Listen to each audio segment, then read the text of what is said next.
Hello. Happy birthday to you. Oh, yeah. Happy birthday. First I was like, what are you talking about? Yes. Well, broads, you're going to be listening to this, and it'll be Tuesday, but we're recording this, and it is Bekah's birthday, the queen. How do you feel? Minus like your prom nothing. wave. Like nothing? I'm not celebrating this year. I'm on strike because Tell us why. this is my second year in a row sober on my birthday, and it's stupid. And shout out to all you sober broads out there because birthdays are stupid if you're sober. No, that's not true. Birthday's gonna be really fun. But this year I was like, I don't really want to do anything if I can't drink. And you may think that's immature, but I don't care. Is next year going to just be I was really berserk? thinking about it. So I don't know about berserk, but like I was thinking about it because I was really just bummed out. And I was like, wow, we didn't do anything like big for Ruth's. We did some nice stuff, and we're not really, I mean, Grayson and I are going to like a really fancy 2 Michelin star restaurant. Ooh, So that'll be that's fun. And That's it's supposed to be fun. like quite an experience. It's called Vespertine. Have you heard of it? It's in Culver City. I've heard the name, Yeah, but it's supposed to the be Michelin it's supposed to restaurants, be I don't- an experience. damn. I had to book it out. Like the reservations open up at the beginning of the month on the first day, so I had to go on like the morning of February 1st.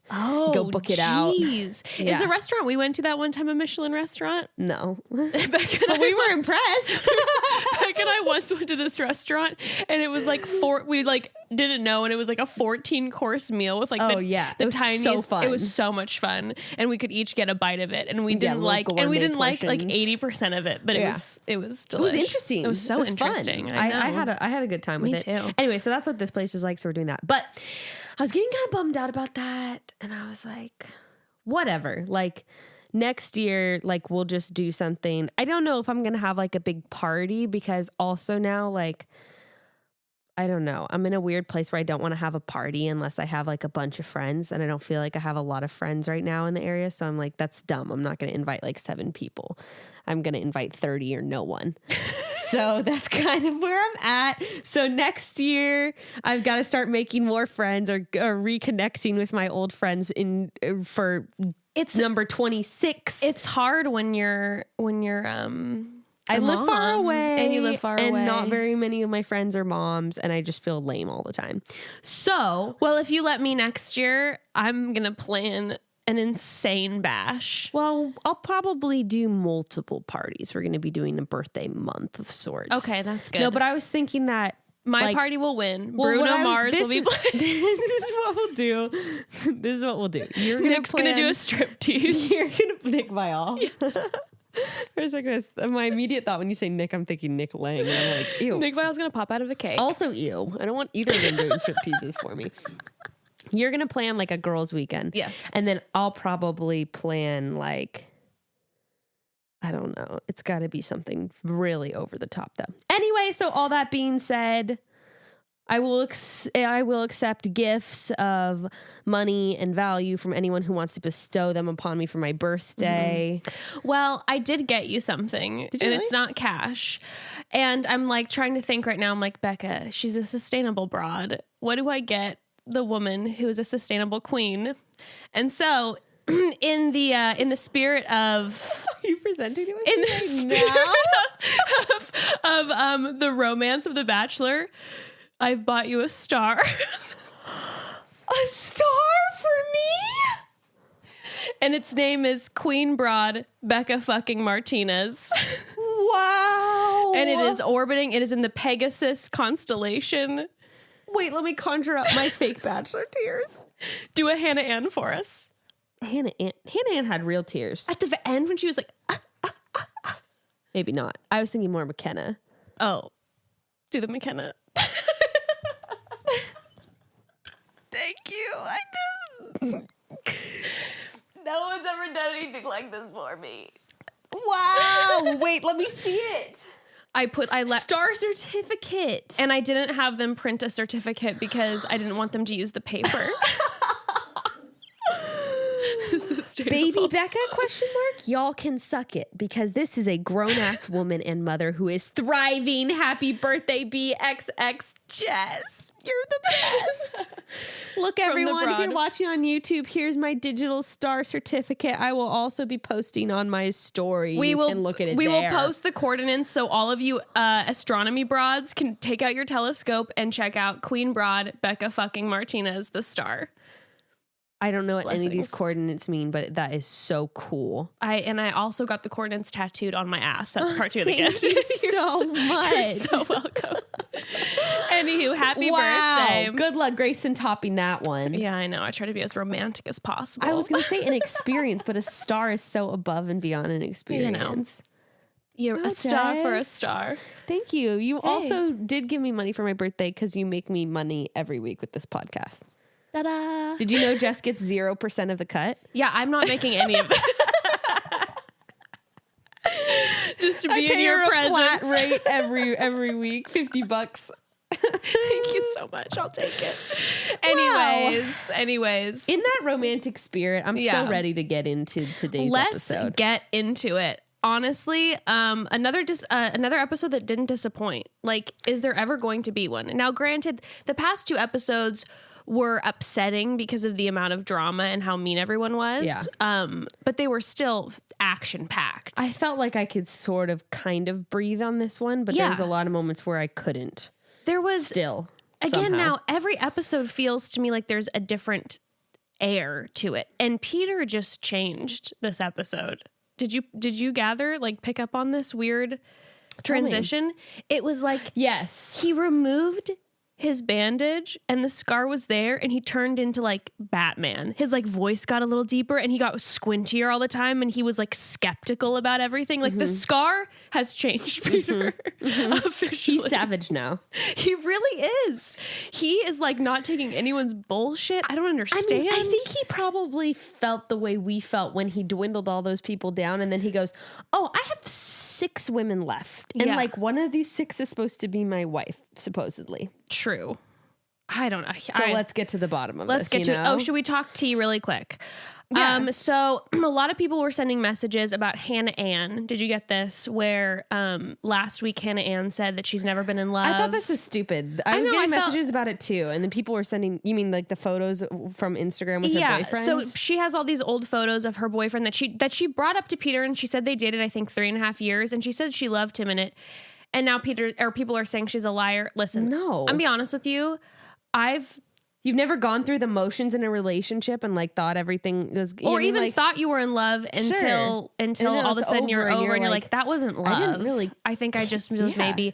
I've been with someone before where I was like, oh, I'm in love, and then I realized that I was just kind of obsessed afterwards, and it wasn't love. And sometimes you even know in the back of your head that it's not love, but they're in love with you, and you're kind of just going. Yeah, through the when you motions. like the person, you just say I love you back sometimes. I mean, we've seen it play out on social media, and I saw people sending, I think it was screenshots from his account where he was like, I love you so much, baby, blah, blah, blah, blah, blah. And I'm like, yeah, you never been on the other end of a relationship like that? Yeah. Come on. She's young. I don't think she was like. They probably dated from like 16 to 19 or something like that. And also we saw Peter's reaction. It's not like when she said, I've never been in love, that he was like, oh, this is great. It made him nervous. Right. So I don't feel like she said that to woo him in anymore. What benefit would she gain from lying about that? I don't think anything. Nothing. If anything, she could make up a story about how she was crazy in love and heartbroken, devastated. And now she knows how serious she is about committing to someone. Yeah, I don't know. Worked better in her favor. So I didn't think that. The other thing is whole producer tea. Okay, so I don't Give know us if the 411. I don't know if like this may be categorized for some. It's just a theory that like fans have. But in case there's any kind of like you feel like you don't want any kind of spoilers, skip ahead about 3 minutes. Okay, I'm gonna keep track of the time so you know to skip ahead about 3 minutes. This is your warning now. If you don't want to, we're not gonna give away any spoilers. It's just sort of like behind the scenes stuff. This is just a theory that's being thrown around. Well, like the theory apparently Reality Steve doesn't even know how it ends. I know. And like no one really knows how it ends. Which is so cool. So exciting. So, people came up with this theory that he is really with one of the Bachelor producers whose name is Julie Laplaca. She's really sweet. I don't know her really well. Was she one of the producers when you were on? She was on the other side, like how she is with Peter.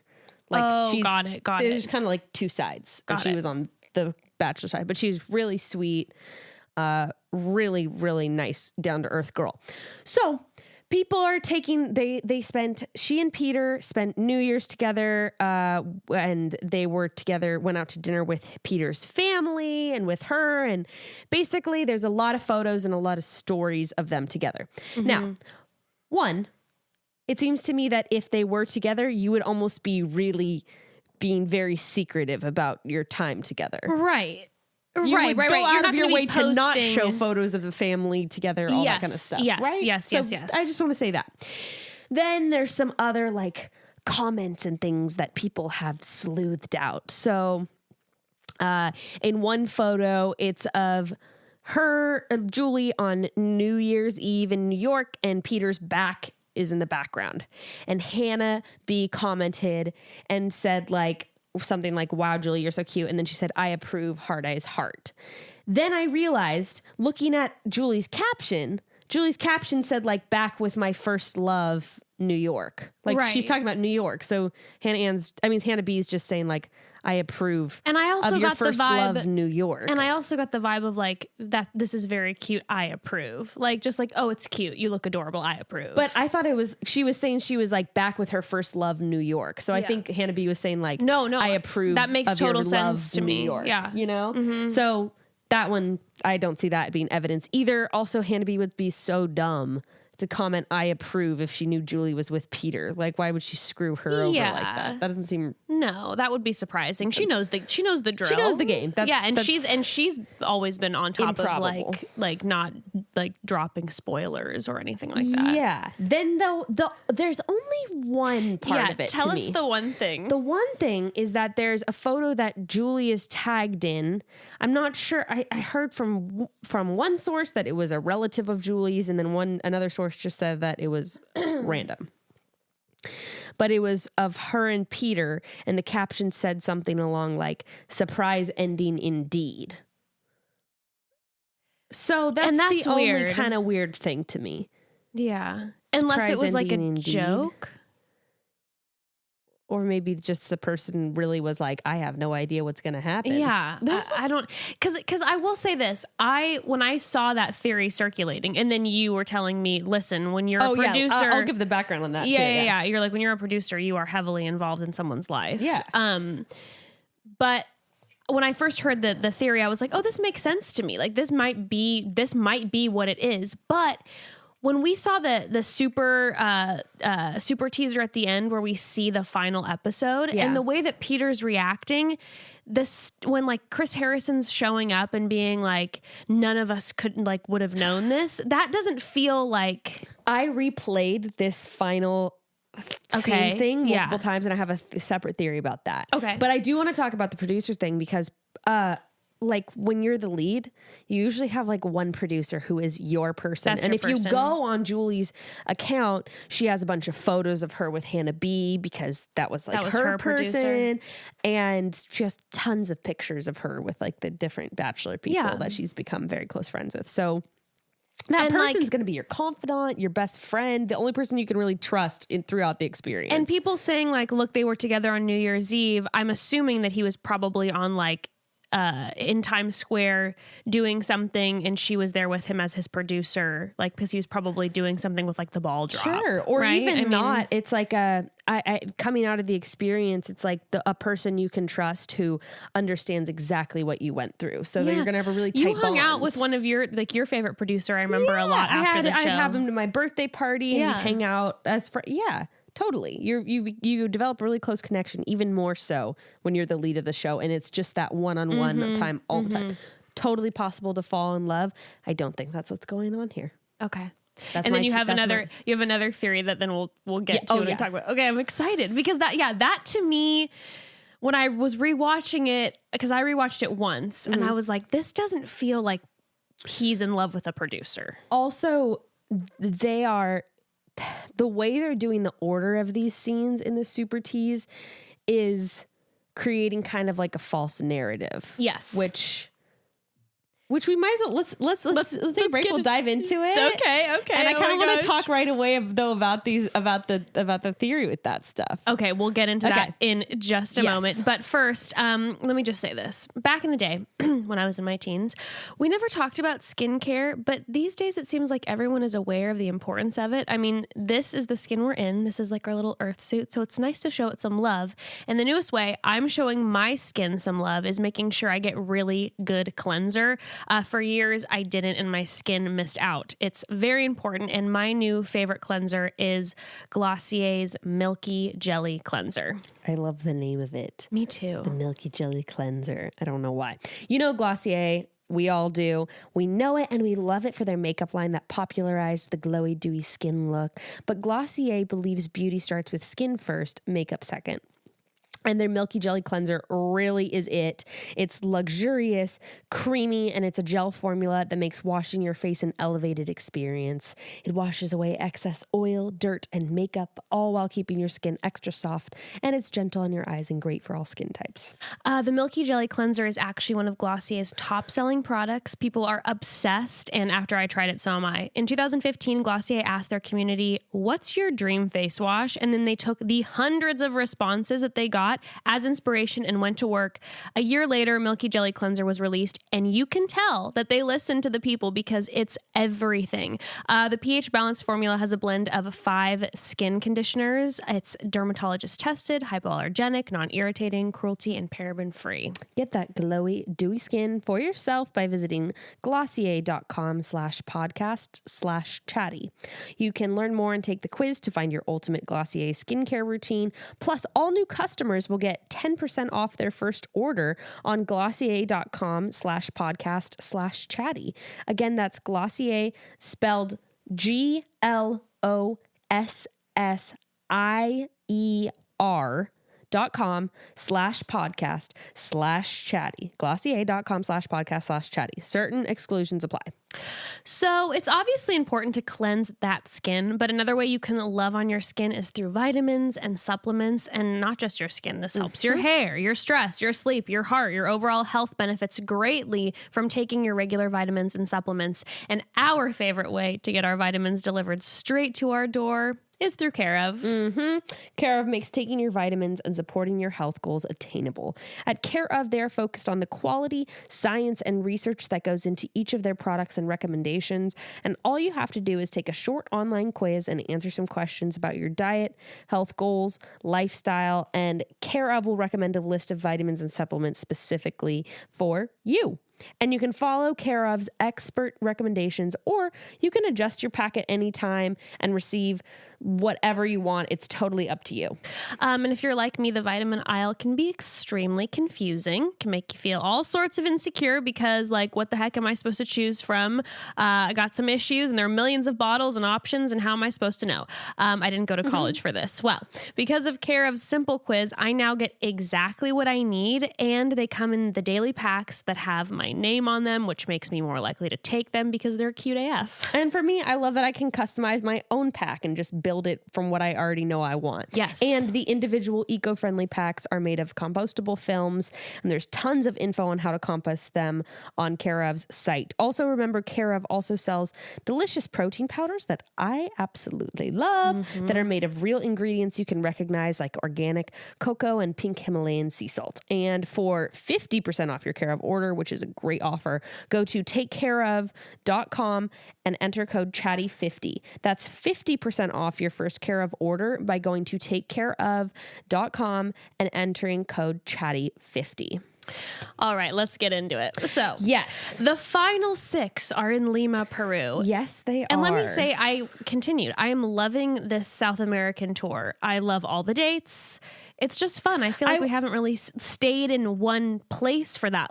I feel like most of the other seasons, they go all over the map. I'm enjoying that they're like staying in a similar area and I traveling. wonder if Peter wanted to do Central and South America. Yeah, I would imagine probably. He's like, I didn't want to do Cleveland, but I will take Costa Rica, Chile, and Peru. He was like, my number one goal was to get to Cleveland somehow. After that, don't really give a shit. So long as we get to Cleveland. They're going to end up in Cleveland for the rose ceremony, the final proposal. Or for the meeting the family. He's like, I'm taking us back to, We're going to go back to Cleveland.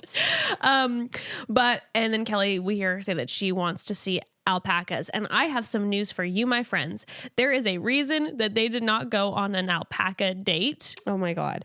Jess and Evan have the most dramatic. I've never had this experience. I had a friend with a llama and an alpaca farm. Well, and I would be at their house all the time, and I've never heard of this shit. Well, I've heard of it. I love an alpaca, first of all, which is why I did this. And I've been around alpacas a bunch, but for Evan's birthday a couple weeks ago, I took him to an alpaca farm with Ember, and we were just getting spit attacked. For some reason, these alpacas were stressed in your guys' presence. I don't know. They were getting I think loogies. Evan intimidated them, and Evan, like, I took him for his birthday, and he walked away covered in green gunk, and I was like, I of course was fine. They were just cuddly with me, and I was like, so sorry for your birthday experience. I had fun. They were targeting him specifically. Oh yes, must have been a dominance thing. He was literally getting hacked, like in his face, in his ear, all over by his multiples. Oh, like 100. There was like 200 at this farm. What was he wearing? I'm like, black, like a faux leather jacket. Just nothing. Luckily, it was leather because we could wipe some of those loogies off, but some of them, maybe they thought it was real leather and they were pissed. Yeah, they were like, we're friends with the cows. You think that's cool, man? Anyways, when she said that, I literally was like crossing my fingers. I'm like, I hope they have an alpaca date, and I hope they get spit on, because gosh, alpacas are so cute, but you need a lot of baby wipes if you're going to be around them, or some sort of. They didn't really incorporate them. No, they did no though. alpacas. Do you remember when Bekah got proposed to on Ari's season? The season that I was on, and there was like little alpacas roaming around in this place where I was surprised engaged. now looking back. There was a chance that they could have on Ari. Which would have been fun. Anyways. So I feel like we're getting a different vibe immediately with less women. The girls finally seemed semi-amiable with each other. Yeah, it was not like there wasn't any drama in the group, and it felt way smaller immediately. Now, do the leads always FaceTime their parents? Am I tripping, or I've never seen this happen? I feel like maybe one other time, like Colton's. But no, I don't think Colton ever FaceTimed his parents. Was FaceTime even around before then? I mean, that's a dumb thing. But like Colton, I don't remember seeing this. I mean, I'm not surprised because he hasn't seen his parents now for a couple weeks, and that's probably the longest they've been away from each other. It's been 17 days. They've been marking it on the calendar. Barb is just. But the conversation looked like they've been chatting very regularly, which I was kind of confused by. Oh, they for sure. You know, he calls his parents every single day. But he doesn't have a phone, and so I'm like actually kind of surprised that they're like, yeah, here, talk to your family. Oh, they don't let the lead make calls. Well, I mean, I don't know about not making calls, but he certainly doesn't have his phone. So it was just kind of, I'm like, oh, this is interesting. He gets to just like chat it up with his mom about what's going on. That might have been part of like his stipulations in the contract is like, seriously. I need my daily family call. Seriously. But yeah, of course, Barb gives the advice of believing what's in your heart. And I'm like, Barb, his radar may be a little off. So I don't know if you want to give him that advice. Just a thought. Peter kind of seems like someone who's been told to follow his heart too many times. I think that's probably, he might as well just have that tattooed across his chest because, you know, Barb puts him to sleep every night, tucks him in, and is just like, believe in your heart. You can do anything you want to do and be with anyone you want to be. Gives him a kiss on the forehead. And then we're like, yeah, but what about your radar though? Sometimes. After that call, yes, Peter's talking about his shit, and the reason why he's been not manipulating, but extorting these women's tears and emotional displays is he says, you know, just because I'm falling doesn't mean they're falling too. And that absolutely terrifies me. Yeah. So he's got to really make sure these women are going to, you know, put their head on a platter for him. Yeah. It was interesting that like I said, there was like a shift in this episode, and you see it. Maybe it's his fear that all of a sudden his guard went up this episode to me in a lot of ways. And I don't know if that's because he's getting nervous because he doesn't want someone who's going to bail on him. Ooh, he was interviewing these women this episode to the max. So I want to also say this. I fully forgot about Kelsey until like the episode started. And I keep forgetting about her and feeling like this girl I've never included her in the top 2, but the more I see of her and their relationship, the more I'm kind of like, definitely maybe this could be a top 2 situation. Definitely was thinking about that after their date. Yeah.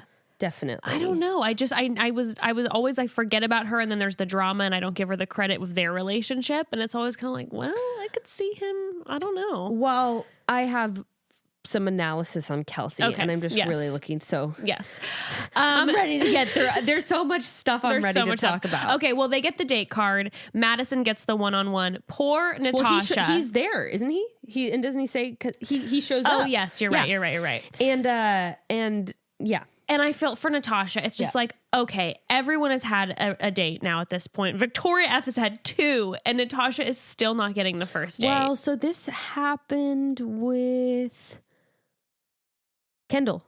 She was the only one to not get a one-on-one and went to hometowns without ever having a one-on-one. I forgot about that. That was pretty crazy. She did have a 2-on-1 with Crystal that she like survived, but then she had to be on a 3-on-1 with me and Tia. So, but she made it to hometowns without ever having a one-on-one. Wow, I totally forgot about that. That's pretty crazy. But yeah, I definitely felt for Natasha too. But I was like, girl, you got 2 more one-on-ones. You'll be fine. And she's, I want to say before we even like get more into it, that Natasha impressed me like to the max on this episode. Oh, she was great. She was so damn classy through the whole situation that in this particular, having dealt with all the drama over the past few weeks and not getting any one-on-one time and then handling it the way that she did at the end, I was very impressed. Yeah. All right. So Madison. Well, first of all, I was immediately triggered because she said after getting the date card, marriage is something you do one time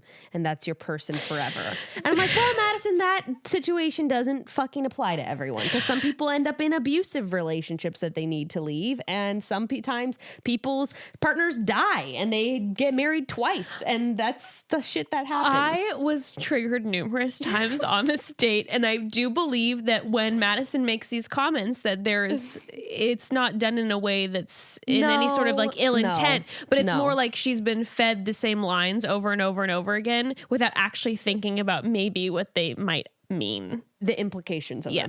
I think that Madison is a good-hearted person. Yes, I agree. I want to say this and say it loud and clear for everyone before we talk about this, because I think Madison does have like good intentions with the things that she pursues. I do believe that. I do too. And I think regardless of the whole genuine and real debacle, I think which that is she's still really weird to me. Which still is a very strange thing. But let's just say that wouldn't have even ever happened. I do think that she seems like a lovely person. All the girls like her. I think that's very telling in the house when there's been so much drama that all the girls do like Madison. I think someone even said that, like no one doesn't like Madison. I think Kelsey was like, yeah, everybody loves her in the house. So I think that that's very telling.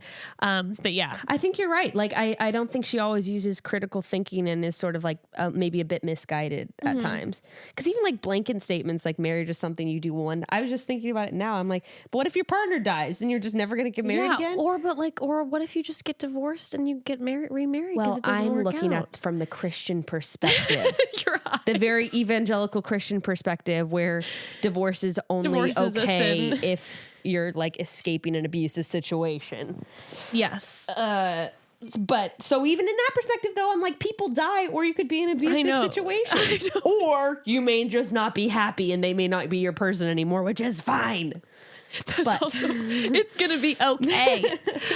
But her date starts and I'm just like, first of all, just like, wow, her hair is luminous and waterfally, and my alopecia is like, I will cut it off and wear it around to feel what it's like to glisten like a princess. What is it like to have that flowing hair? Meanwhile, and I texted you about this morning, all I could focus on is when they were doing the B-roll of her putting on her makeup, and I was like, no, not another coat of mascara.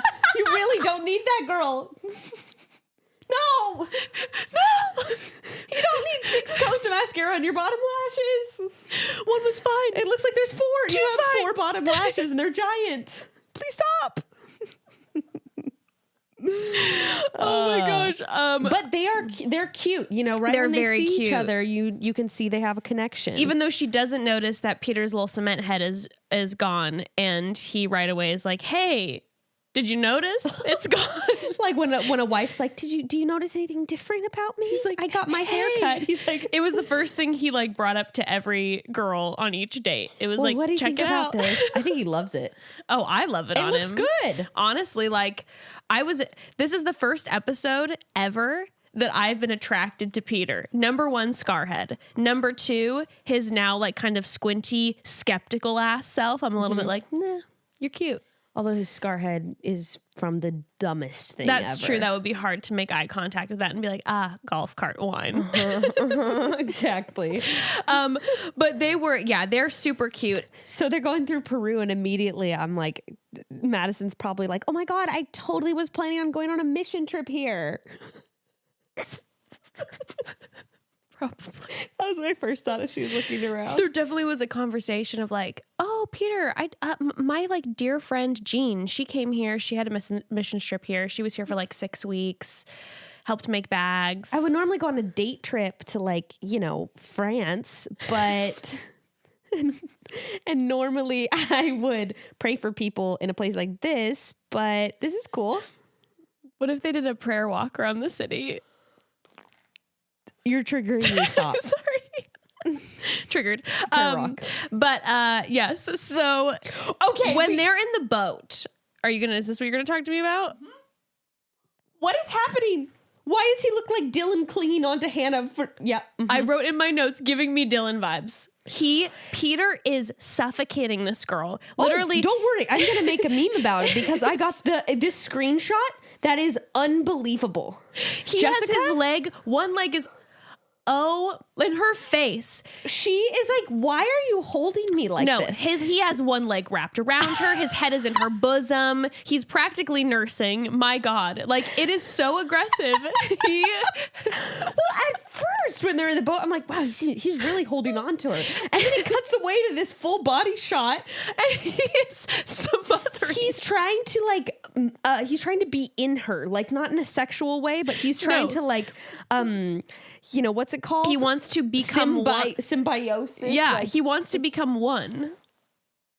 He truly wants to become like one energy together. And the way that she was looking was just like giving me this reminder of like, it felt like when Ember is trying to cuddle with me and I love her, but I'm wearing a new white blazer and she's like dripping with snot and like covered in ink somehow. And I'm just like, I love you, but let go. Like, that's probably remember how Ember wasn't cuddly when she was little? That's probably, it was the opposite. it was reverse. I was smothering her. Yeah.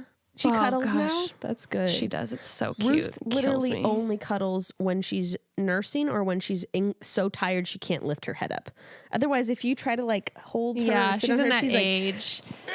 Yeah, it might change because Ember in the past 6 months all of a sudden just wants to cuddle me, and I am alive. That's it has made parenting. Congratulations! Thank you so much. It's made my life a lot more satiating.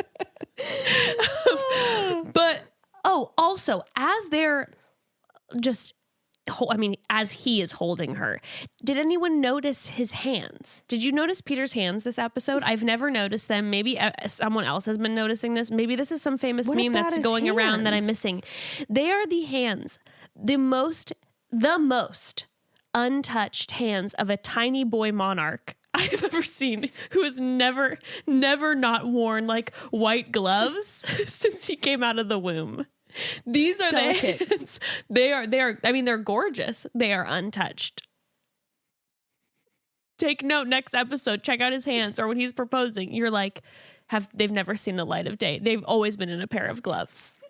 Have you seen the video of the hand model? Have you seen the hand model video on YouTube? Oh, I got to show you after. But it's this woman who's a hand model, and she goes, these hands have never seen the light of day for about 10 years. And she walks around like this. This is Peter. Check out his hands in the next episode. I swear to God. And you better believe when he's flying those planes, he's not letting the sun touch those hands. Those hands have gloves on. They are soft. They like are a soft. Baby's bottom. There is moisturizer. There is sunscreen. There are gloves. 100%. That is so funny. Well, he didn't catch the fish, but their little boat guide did, and they actually caught a fish. And I was like, is the guy playing up his excitement, or was he not expecting this to happen? Peter practically threw himself off the boat because he was so excited. Peter's reactions are my most favorite thing. The guy on the boat. Oh yeah, no, he was thrilled. He was thrilled too. But then Peter, literally, they both almost threw themselves off the boat. They were so excited. They started almost making out with each other because they were like, we've done it. We did it. Peter's like, this girl's not cuddling with me, will you? Well, back at the hotel, Kelsey and Madison are having Kelsey is having a conversation. I believe it's with Hannah or Victoria about Madison. I forget. Was it Hannah Ann? Victoria? Hannah Ann. Excuse me. And this is where we find out, or we start to assume, that Madison is the virgin. Which, by the way, you broads, you smart broads, over the past couple days, I've been getting a bunch of DMs saying, like, I think Madison's the virgin. I got some and I'm too. like, oh shit, yeah, you're probably right. And here we are. And we find out at the end, there's confirmation that indeed she is. I didn't really realize the extent of her Christianity. I should have known, but then I guess I should have known, because of the quotes she was using and stuff on her Instagram when she was with the mission trip stuff and all that. But then when, Kelsey's using terms like she wants a spiritual leader of the home. Or Hannah Ann, yeah. Hannah Ann said spiritual leader because I'm thinking, oh, Hannah Ann relates to this. Probably. No, I think Kelsey said something like that too. Used some kind of lingo as well. Yeah, okay. I think she said she wants him to lead the family in faith. Okay. And then I think Hannah Ann said a spiritual leader. Well, but I wondered about Kelsey's background too, because then when Kelsey's talking about her dad, she's saying that her dad, when he left, was saying that God was telling him to. True. So I was wondering if Kelsey also has like a religious background that maybe she has left behind. Yeah, maybe. Maybe. We'll get into that. Later. But then anyway. Kelsey, that's when Kelsey says that Madison is very religious and that she respects, Kelsey respects it, but she hasn't had a lot of conversations about the extent of her faith and what it means to her. And it could entail some deal breakers. Yeah. And then their conversation was funny about, Natasha was like, we all love people, but every time someone goes, I'm like, hopefully the bitch doesn't come back. And I was like, fully relate. Our inner monologue. Fully relate. Yeah. So in this moment too, we had another glimpse, and I felt like I had it over and over and over and over again this episode, that Kelsey just confuses the shit out of me. Like, she can be such a wild, hot mess and then so mature. And like, for instance, in the way she was talking about Madison, it was not gossipy. It was respectful. It was thoughtful. I noticed once again, none of the girls seem to have issues with Kelsey really either. No. Which is, she's such a confusing character to me, because there's these moments of just extreme, like when she's lashed out, and then all of a sudden she's just so like thoughtful. And especially now, I'm skipping forward, but when they do have their conversation on the date, it was like, whoa. So I'm going to hold back my analysis of Kelsey so we started talking about her. But that was a moment where I was like, okay, geez, I keep forgetting that she's very like, she communicates well. And it's, I don't know, it's very confusing to me. Well, then the date card comes at that point as well. Yes. And Natasha, vamos a explore, as read by Hannah Ann. Oh man. Well, praise be for Natasha. Finally. My goodness. Thank goodness. Back to Madison and Peter. So the night portion of their date, there is that moment. Cool little dive bar thing. And the music is so sexy. And Peter has got to be the worst dancer that has ever existed. He is so bad. The two of them just stuck out like sore thumbs because of him. He's in behind that crowd. her, like throwing her fists into the air, like moving too quickly for this sexy, gorgeous music. And he's closing his eyes. He feels it with every part of his being, and his body just does not let him communicate. It's not his, what is his mother? Cuban? Yeah. He's like, it's not his Cuban side coming out. It's what is his father? Swiss German or something? Yeah, probably. No shade, Jess. I'm like, that is his Swiss German side coming out. If you see me at The a club, same thing happens you're like, to me that on the girl dance dances floor. like a Swiss German girl. There's nothing. Exactly. Same for me too. It's like, that girl's half Mexican. No, she's not. At this moment, she is 100% German, British, Irish, Scottish, whatever the fudge. Just a lot of harsh, jerky movements. A lot of little arm things here and there. Don't really know how to Some quite awkward move hips, this gyrations. smoothly. It's a lot of. Yep. So they're sit down. Yes. So he's hardening, even though we do see that a swift change. Hardening in the sense of like Like he hasn't gotten an erection yet today, I don't think. it's underneath. No, this is when the squinting really starts. He's starting to really, on all these dates, he's just like, he's like, maybe if I squint my eyes more, I'll get a better picture of whether or not you're here for the right he's so reasons. squinty, and he's just like, so tell me why I should believe you type attitude on all these dates, even with Madison, who he is clearly obsessed with. Well, things do take a little bit of a turn. Yes, they do indeed. So she starts bringing up, and I knew it was coming. You know, she started it out with, I look up to my dad so much, and I was like, oh, this is the segue. Here we go.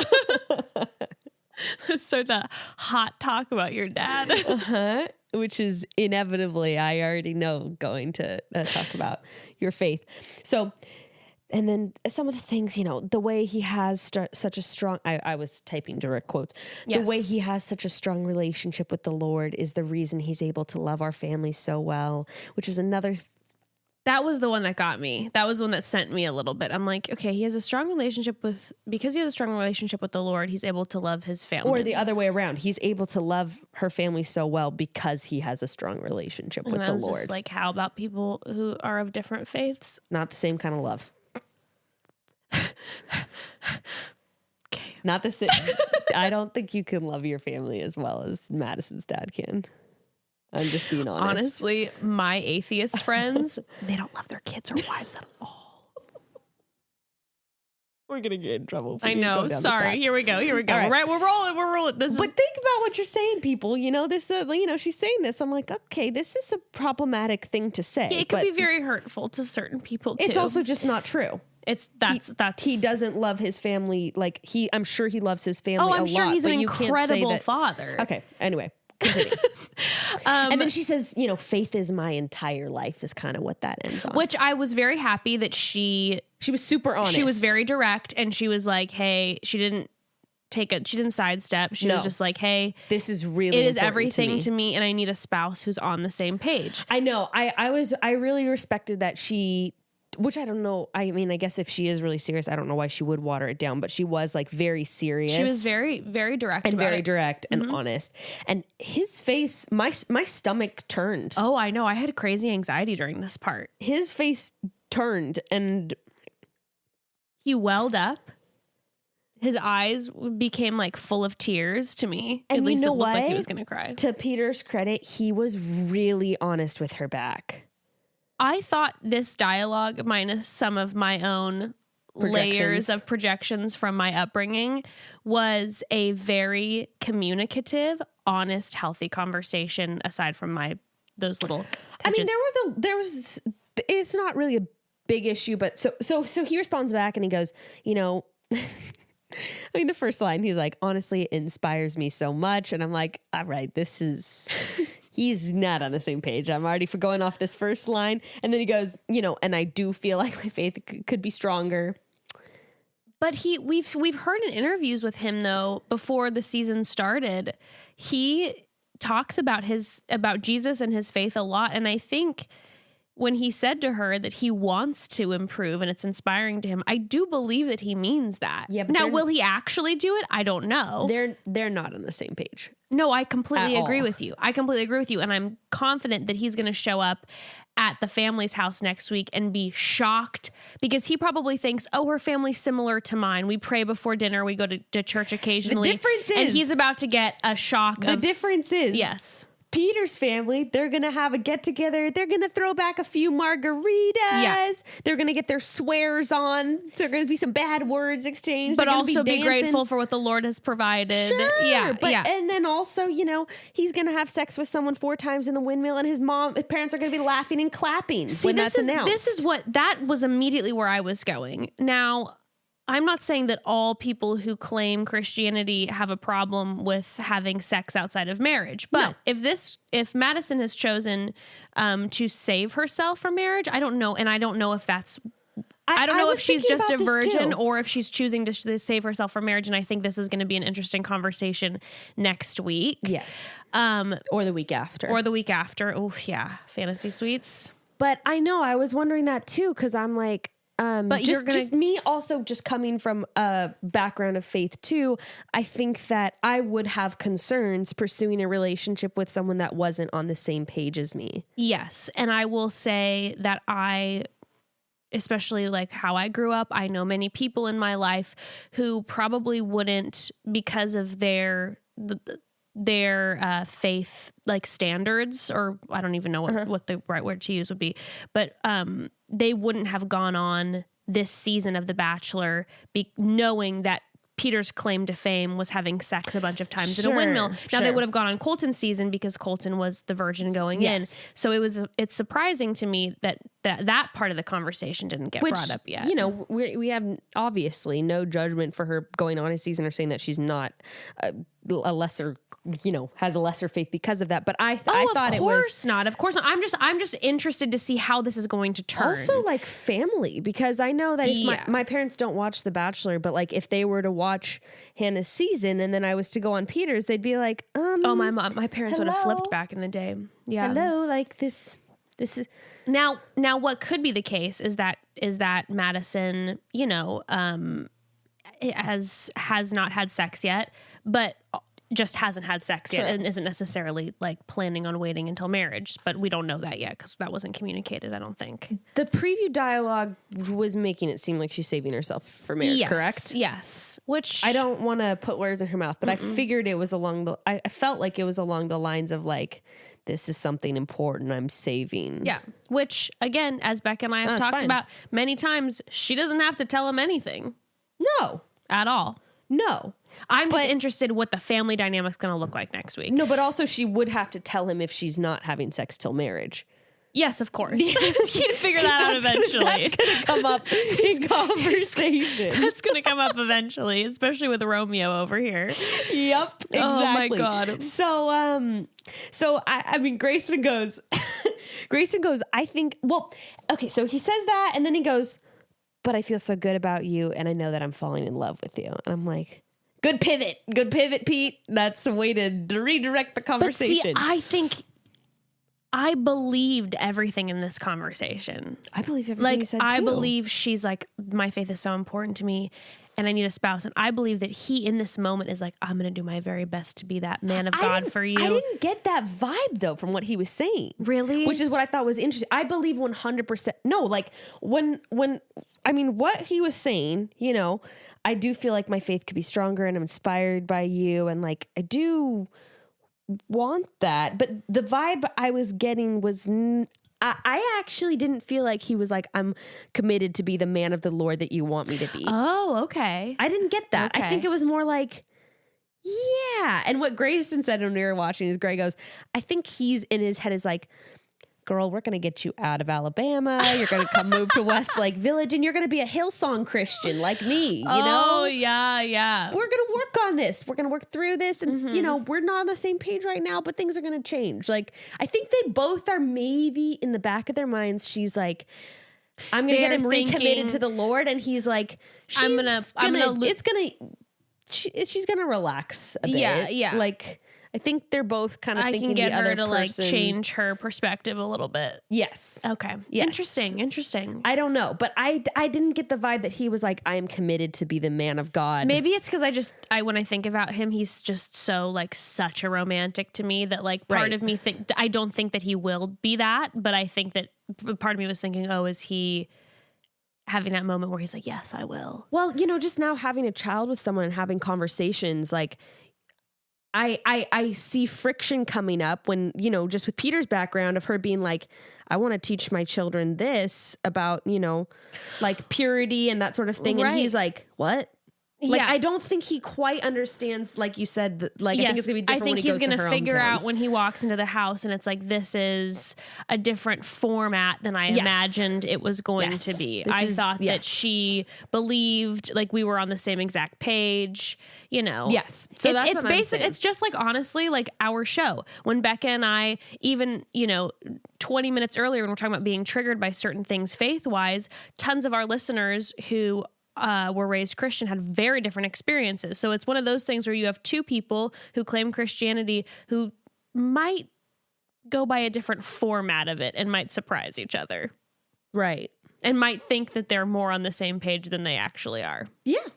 Which is kind of how it goes with belief systems in general. It's kind of not until you get into a relationship with someone in the real world that you start figuring out what they really think about things. Well, he's falling in love with her, and I believe that. And I fully believe that. And I wrote down that he has there's 6 women, and he's already saying that he's falling in love with someone. Is that the earliest someone said that they're falling in love? I mean, don't know. I mean, for him to say it first is definitely different.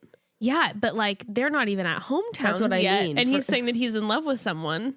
That's falling in love. Falling in love, right? Oh, yes. Bachelor standards very different very between different being in somehow. love. You can tell everyone you're falling in love with them, but if you say I'm in love, if you say you're in love with 2 people, then you're a jerk. Still falling. You haven't hit in love yet, and you can still redirect with the wind. Yes. Oh my as god. You're falling.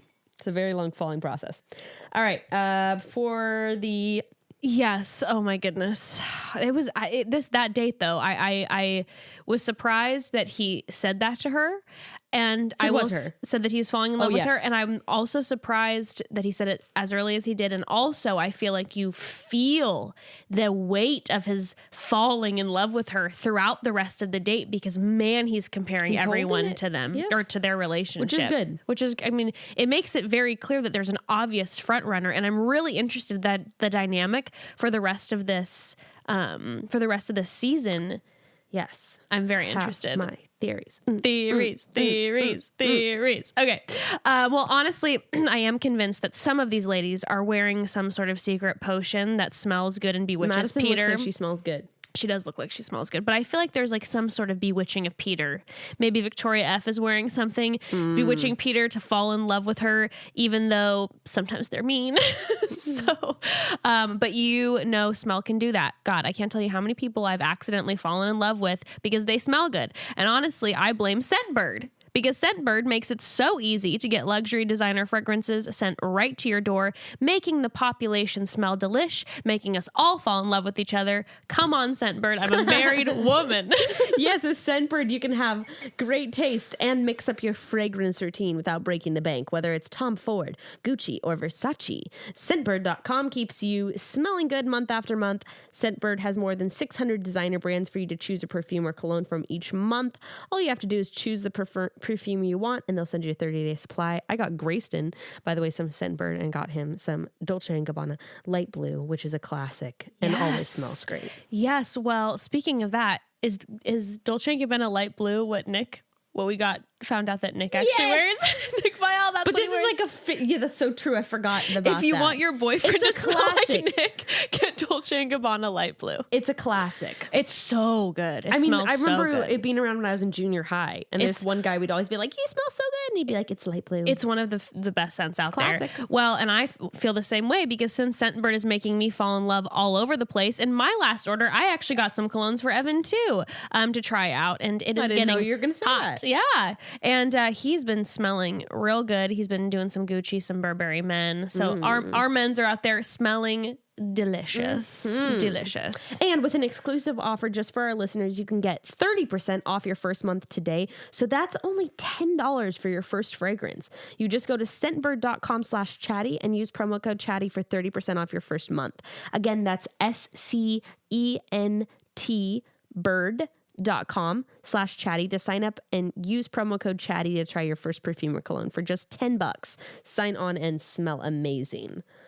All right, so next we have Natasha's one-on-one. Yeah. Well, Natasha immediately noticed the cement-free head. Yes, and to that, I must give her credit. Yes, he did. And yeah, their date bummed me out because I felt like she is just so much fun. Yeah, and I also wonder if this would have gone differently had it been the first date. Bekah, Instead of right after Madison's. I am convinced if the date that they had would have happened a couple weeks ago, that she would probably be a hometown date because she's so much fun. Mm-hmm. And their conversation seemed super easy, and they always have seemed to have that connection. But like he said at the end, it was just too late. Friends. No, he said it was just friends vibes, which I saw throughout the whole date. Yeah. I saw friend vibes because they were having so much fun. Yeah. Like they jive together. oh my God, when Peter legitimately pissed himself when he recognized his favorite dessert. Oh yes, he's like, oh my God. They're just casually looking at dessert. He's like, this is the one part of the date that's not produced. And he screamed. My grandma made that. And then he's like draping them in a million furs, and they're like covered.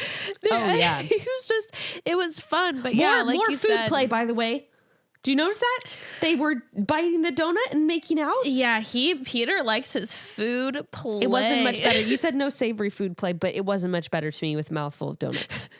I'll Just take like a half mouthful chewed of up- donuts any day over. Half chewed up food I don't want in my sex life. Peter, his biggest turn on is to baby bird with women. He chews it up. Honestly, if I were to be getting glimpses of these dates and I was one of the girls getting taken to the fantasy suite, I would be waiting with a platter full of food for him. Be like, I see where you're going with this, sir. Make out friendly foods like grapes, even if they're half chewed up, not that gross, you know? Yeah, the skin of the grape when it's, I don't know.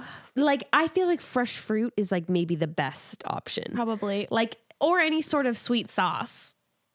Like a chocolate sauce. I'm sorry. Even that, just thinking about it being in someone's mouth and thinking about us kissing, like it's just all nauseating to me. It's more like Fear Factor than a date. Totally. The producers are just like, here, you chew this up, spit it out into her mouth and see how she reacts. Ooh. You take a bite of the donut, then you just kind of like into her mouth, and then she's gonna do it back. You know someone's listening to this getting turned on right now too. God bless.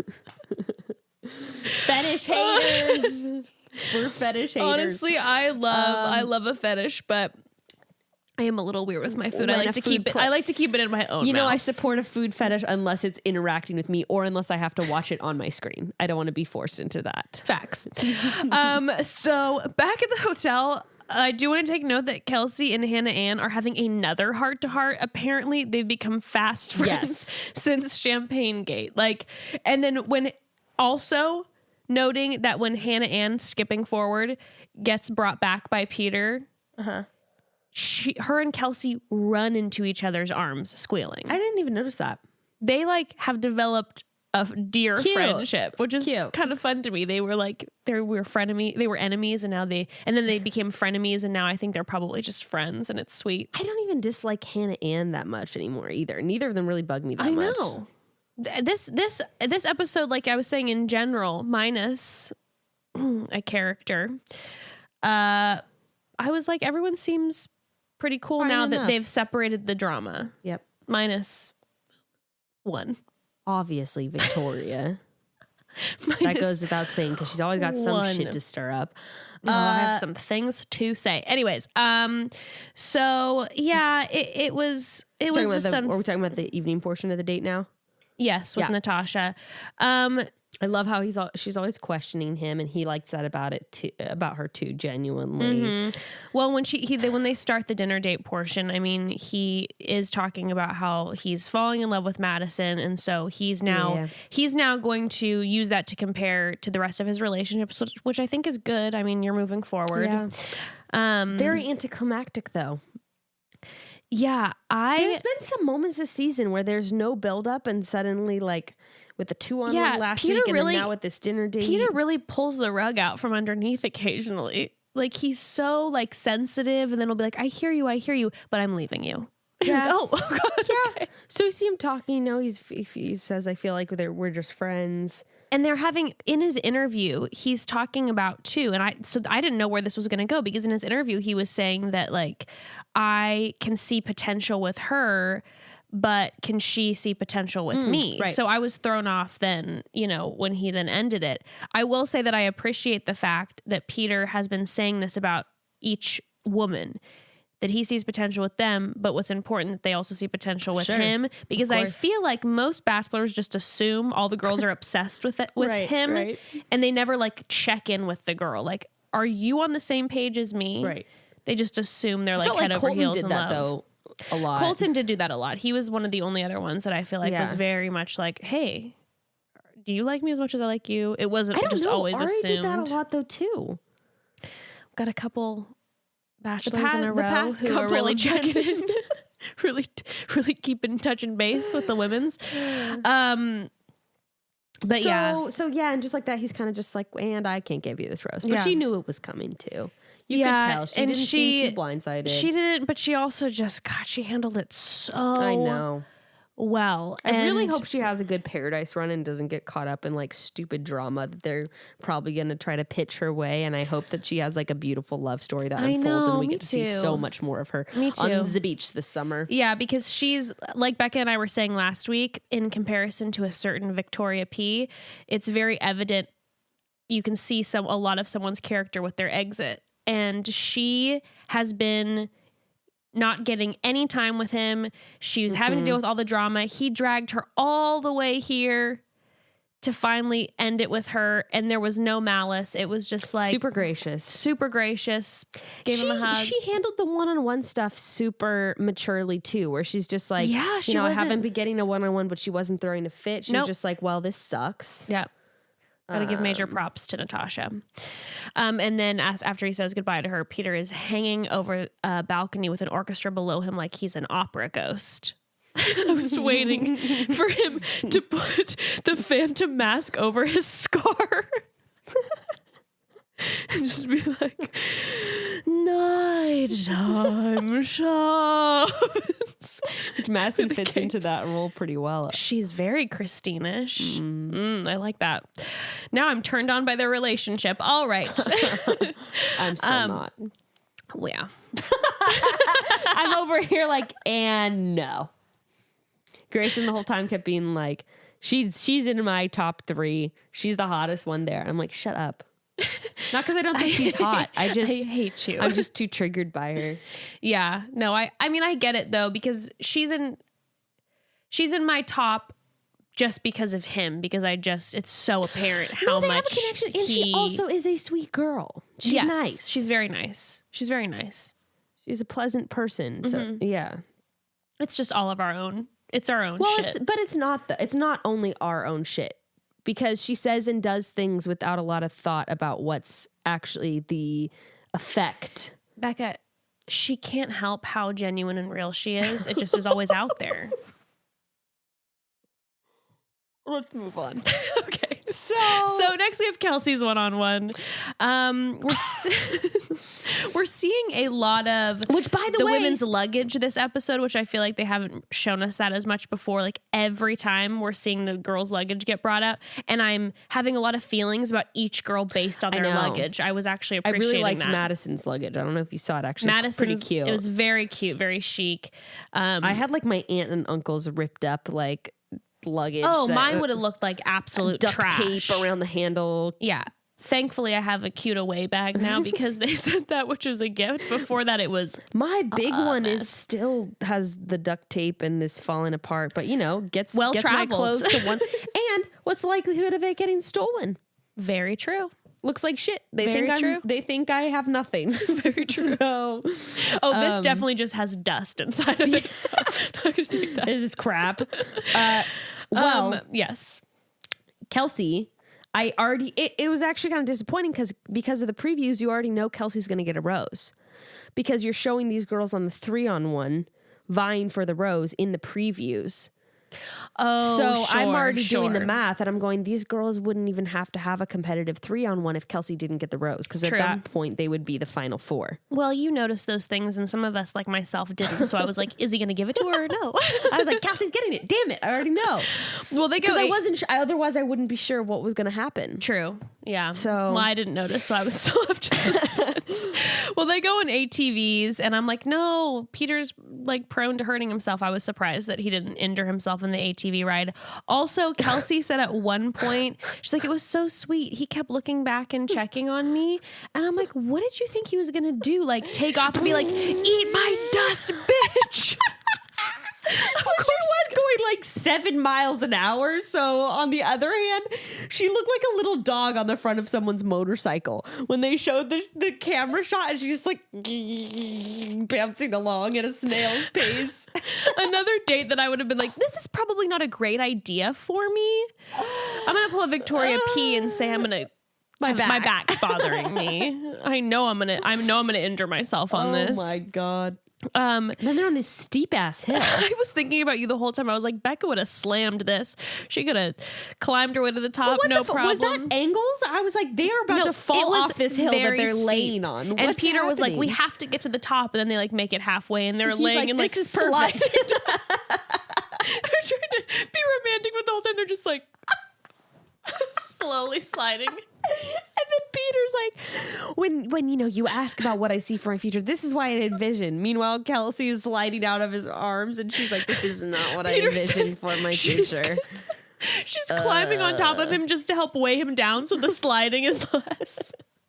Had there been like a morning dew, they would have just to the hospital for both of them. But I appreciated her honest response when he was asking about her future. It's something we actually don't hear on the show very much. Normally it's like a pretty generic response of like, I can't wait to have a family. Mm-hmm. And she was like, I want to make it clear that I want to work a couple days part-time and raise kids and have that balance. I thought that was fantastic. Yeah, it's cool. And I'm like, here we go again. You remove Kelsey from like the home situation, and there are some of the most logical, like, hey, some people don't do well under pressure. I get maybe that's it. Yeah. But we get more insight into it on the dinner date. Yes, we do. Yes, we do. Meanwhile, back at home, back on the ranch, the girls are having a conversation, Victoria and Kelly makes a really good point about Kelsey, because they were kind of questioning their connection, and Kelsey's like, no, she's staying. Kelly is saying that. Kelly's like, no, she's staying. He's a hopeless romantic and kind of loves Kelsey's emotional side.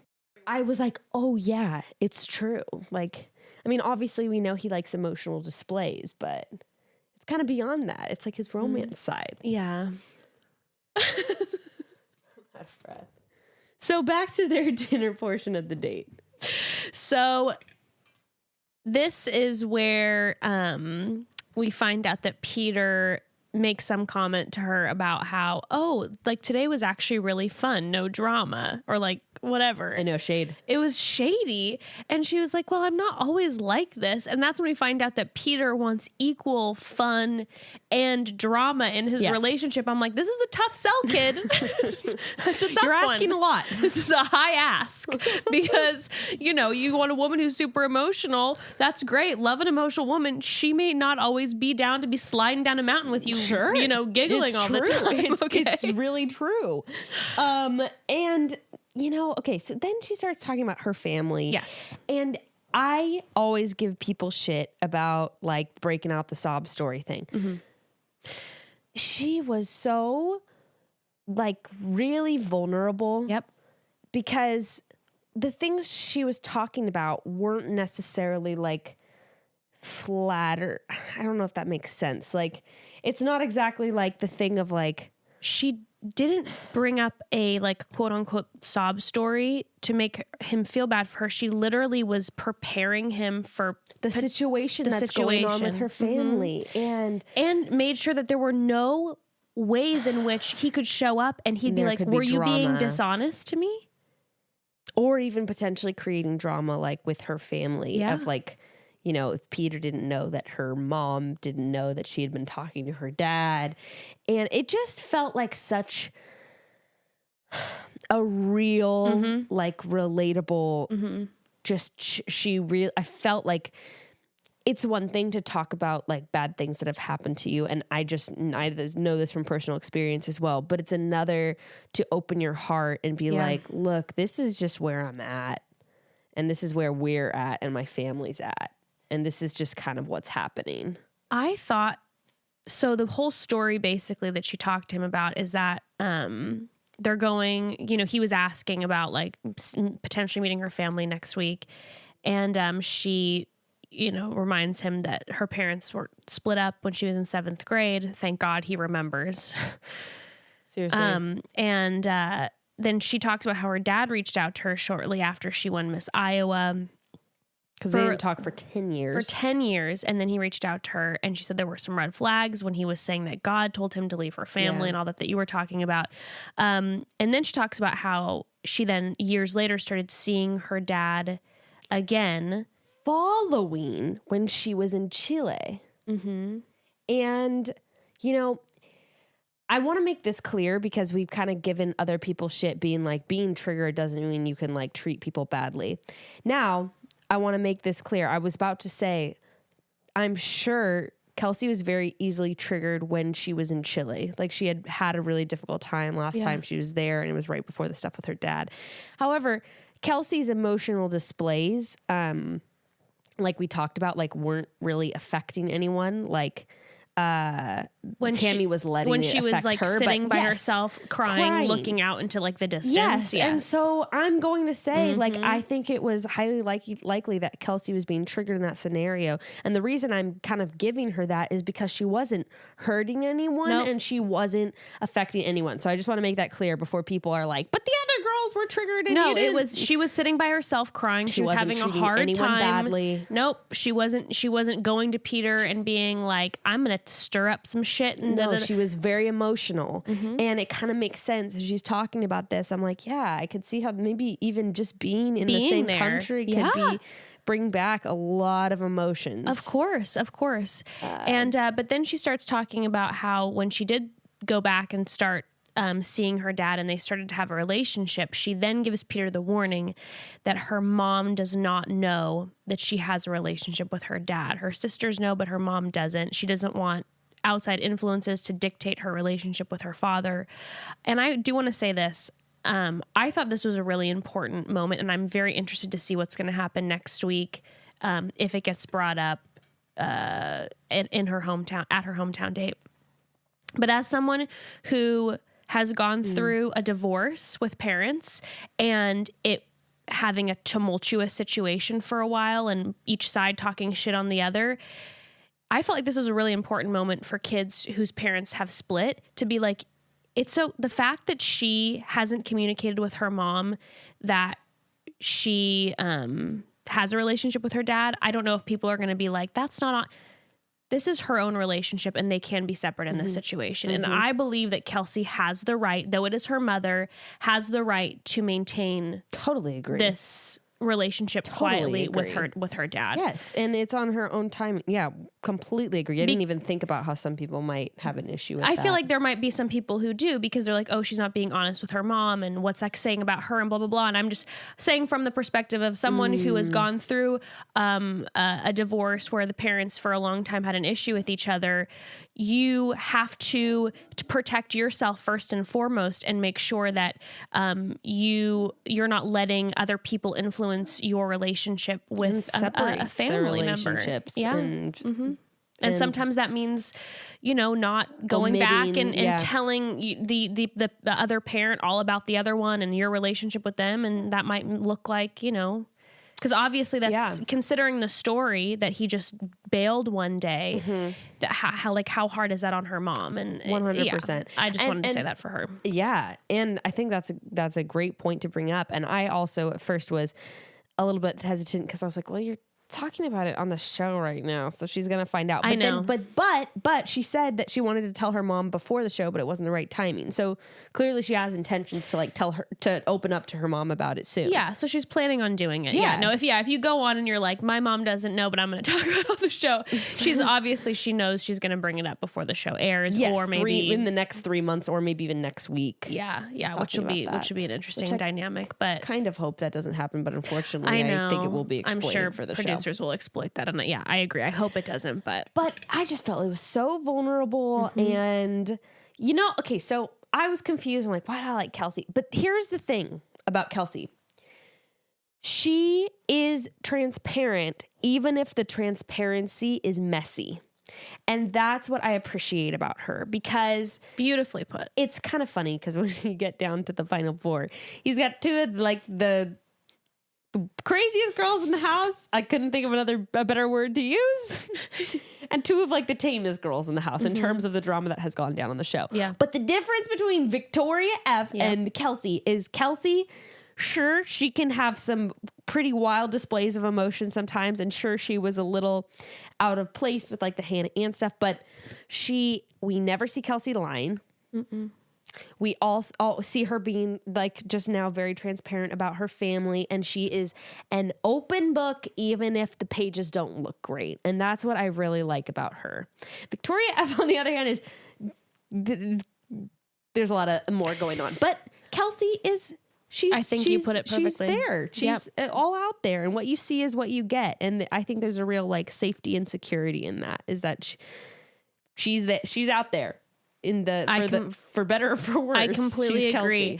And then there was a moment after she shares this, which Peter is trying to compliment her and is saying, that he thinks that it's beautiful, that even though she didn't have it modeled with her parents, that, she's not going to let that taint her relationship. And again, as somebody who's gone through divorce, when he's saying that, you have these moments where you're just like, you think I'm not going to be a good I have the potential to not be a good partner just because my parents made a mistake. But I thought the way that she handled what he was saying was so nice. She was like, I learned what I don't want through the situation. And I thought, I got to give props to Kelsey during this. I thought it was excellent. Yeah. And I know like, I have not been through divorce, but it's something that has really affected my family in many different, like almost everyone's in my family's been divorced. And I know that sometimes people are very set on, that's not going to happen with my family and my children. And I'm going to be very deliberate about this, and this. And it can be really good for people. Sometimes like Kelsey said, she figured out what she doesn't want. And, I could see maybe Kelsey being the opposite, where it's like, I'm taking this shit really seriously because I saw what happened and I don't want that to happen. Yeah.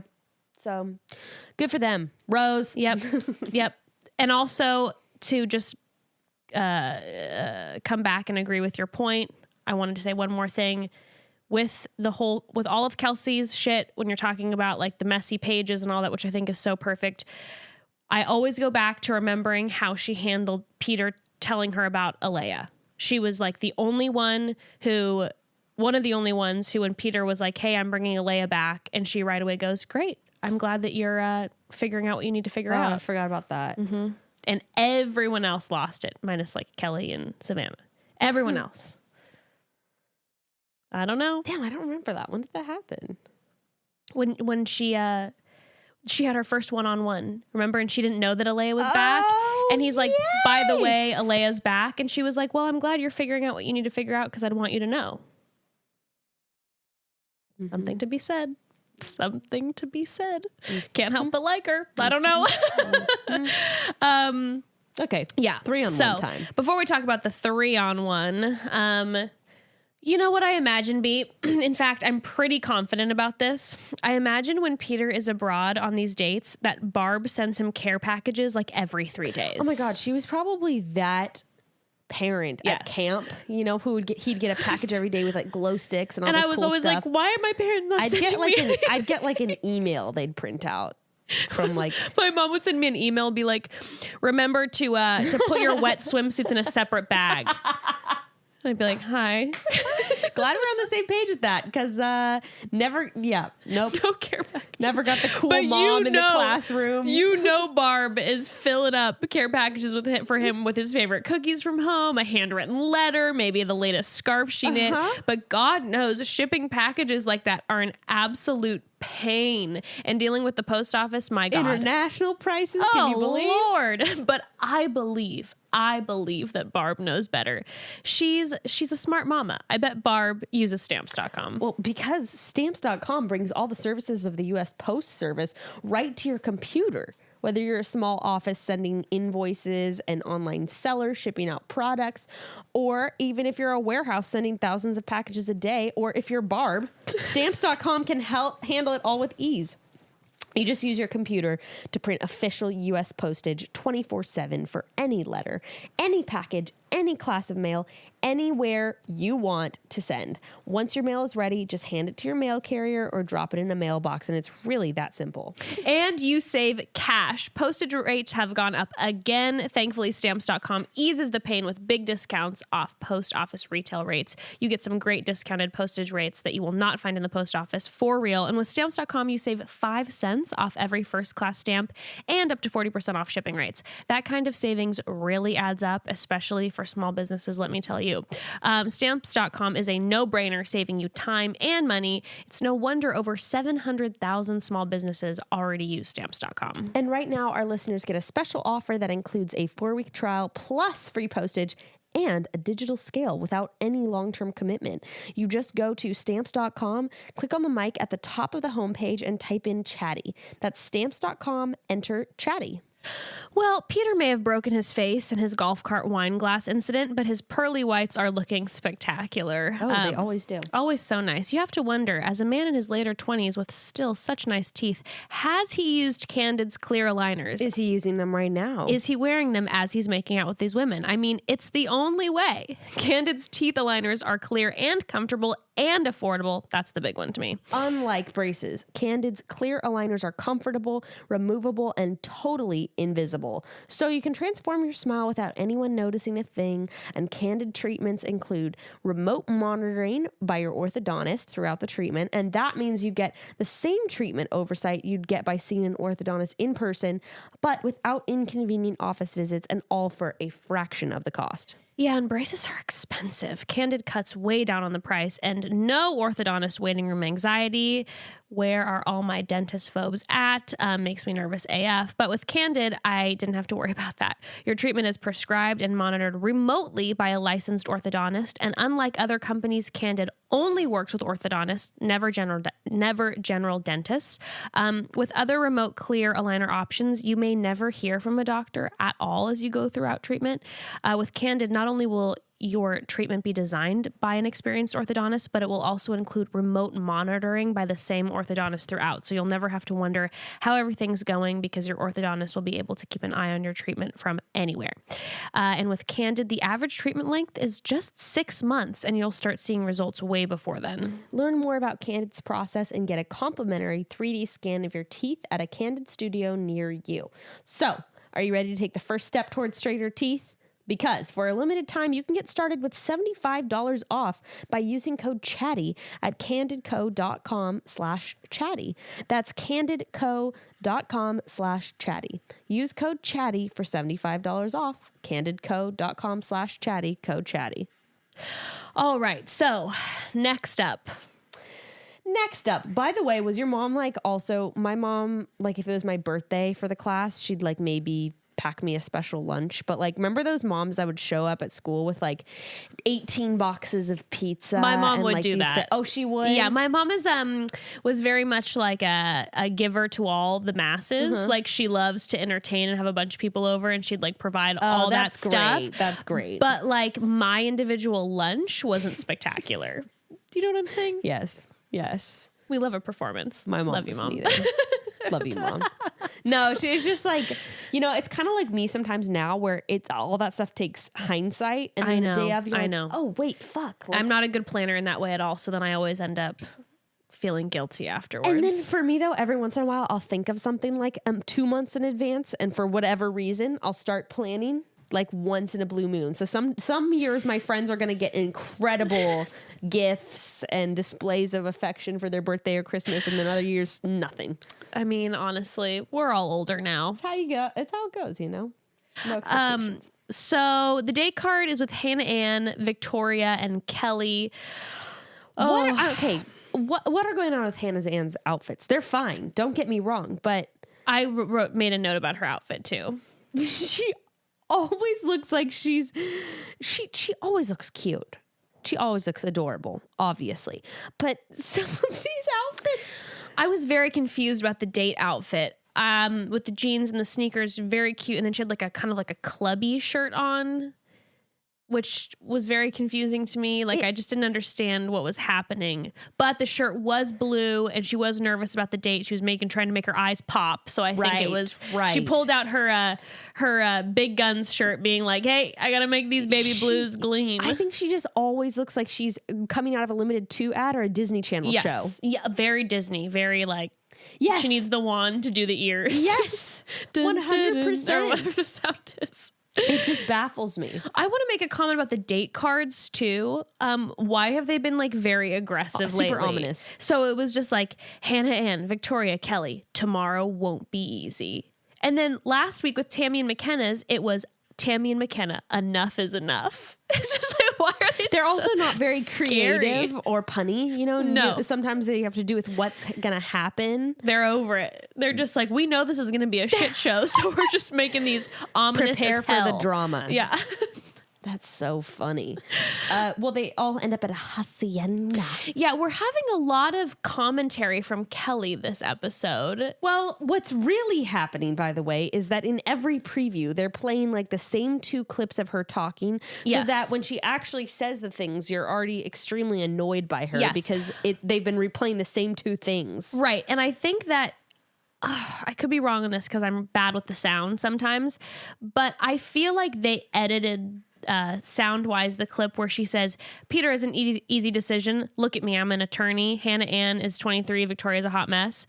The part where she says, I'm an attorney, it sounded to me like that was added in. So like, I feel like it was. It's from her intro night. Like, I'm an attorney. No, literally, if it sounded like that to me, I heard that Peter has an easy decision. Look at me. Okay, but the I'm an attorney line sounded like it was. She's maybe like, I'm look off. at me. I'm an attorney. It just sounded a little off. That I was like, this sounds a little bit like editing to me. Well, and if you're not seeing it come out of her mouth, there's a good chance it's splicing. Yeah, felt kind of like that. But she kept talking about how she does find Victoria and Hannah Ann to be like children, which, you know, it's like she brought up on her date. I don't know if she's articulating it in the most flattering way in these scenes, but you know, I just give Kelly the credit. I get what she's saying. These girls are in a vastly different universe than she is. Yeah, it's just different.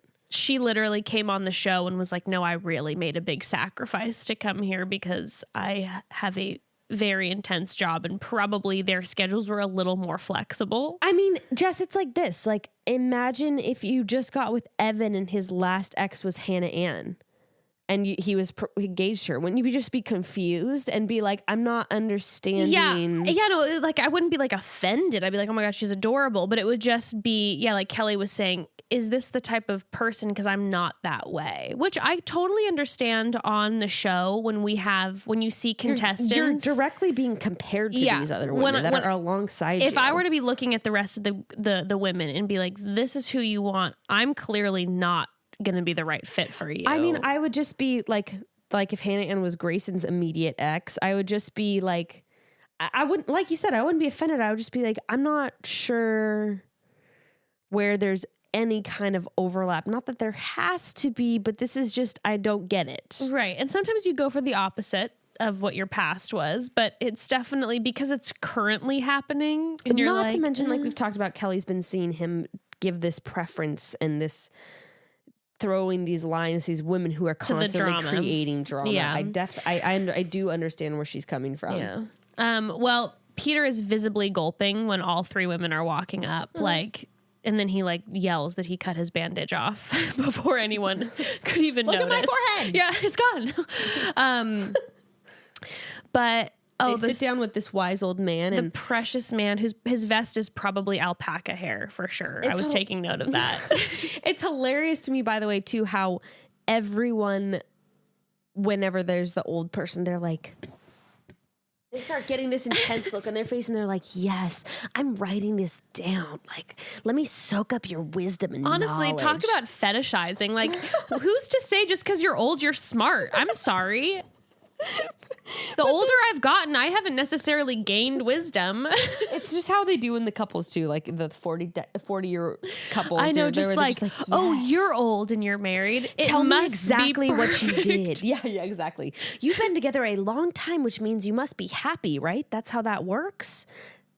It's so ridiculous. It just cracks me up though, because they all get the same look on their face when they're like, yes. Yeah, I like it's the look Sage of you know advice. what the look is? The look is for the camera, I know I need to act like I care because it would be disrespectful to be rude to an elder and ignore what they're saying, but I don't give a shit. No, dude, it's Fully exactly tuning out. exactly the face when someone's talking to me in the grocery store line and they're like 85 and they're giving me advice and on like parenting stuff, and I'm like, wow, yes, I will totally make sure to only feed her bananas and kiwis when I'm introducing fruit. Like, yes, thank you for that. And in my head, I'm like, can you stop talking to me?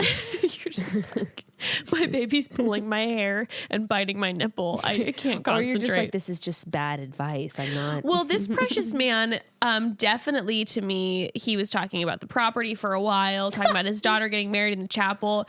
And I was getting an energy of like, well, it's his property, so the Bachelor producers have to let him go on for a while. But they're kind of like, sir, can you wrap this up?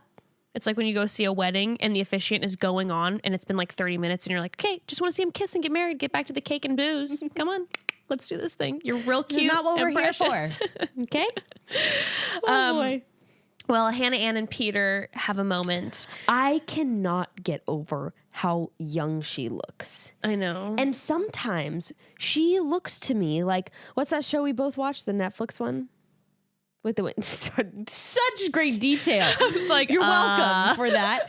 The one with Paul Rudd. Oh, the twin one? Yeah, the clone. one. The clone. Yes. So sometimes I feel like Hannah Ann is the clone of herself that murdered the real Hannah Ann and escaped. Oh, interesting theory. That resonates with me for sure. Because it's kind of true though, because when you have these certain moments with her, that's who's buried under the house. It's actually the real Hannah. It's actually the whole family. It's it's the clones that live in the house now. And the secret is that the real family, who was maybe a little more fucked up and like, you know, all that. They had a little bit of grit. A little more grit. They are buried under the house because the clones have now taken over the family. Well, this clone... Or not even just taken over, they are the family This now. clone theory is resonating with me because when she sits down with Peter, there is one breath ingested and immediately... like, because last time Peter told Clone that she needed to show more emotion or else he couldn't be with her. So now Clone Hannah is like, I need to cry immediately because it's worked for everyone else. And so she immediately just... This whole episode, or this whole portion of the date, she cried like 4 times. Also, she pulls out this sweet letter thing, and her eyes are dotted with hearts. Shut up, for real. My other theory about Hannah Ann is that she is a very smart 14-year-old who has forged many documents to be on the show because she is a Peter super fan, which seems probably the most realistic option. Wait, the eyes really are like there's hearts on them. Wow. Oh, that made me like her like 10 times more. Swear. I really think she's a freshman or a sophomore in high school who has some family member who can forge the documents to get her on the show. She's like, guys, and watch secure this. her college education with the money she's going to make off of Instagram. Someone has to warn Peter. This is about to be problematic. No, but she's obsessed with Peter, so this is all good. She's very dedicated. She's just 14. Oh my god. So as long as no one finds out, yeah, you're right. I guess with fantasy suites, this could become an issue. This is going to become problematic, my friend. Maybe 14-year-old Hannah will replace it with clone Hannah and everything will be on the up and up. The eyes with the hearts, though. I can't even believe that. I love it too. I'm obsessed. Yeah. It just makes me understand her aesthetic more and more. It's a real deal. Well, her pulling out the reasons that she's starting to fall in love with him. What a move, for queen. Peter, perfect. You are reading him top to bottom. You know everything he wants and needs right now. Everything. Grayson was like, as someone who was just 28, if some girl pulled out a list like that, I would be like, what the fuck are you doing?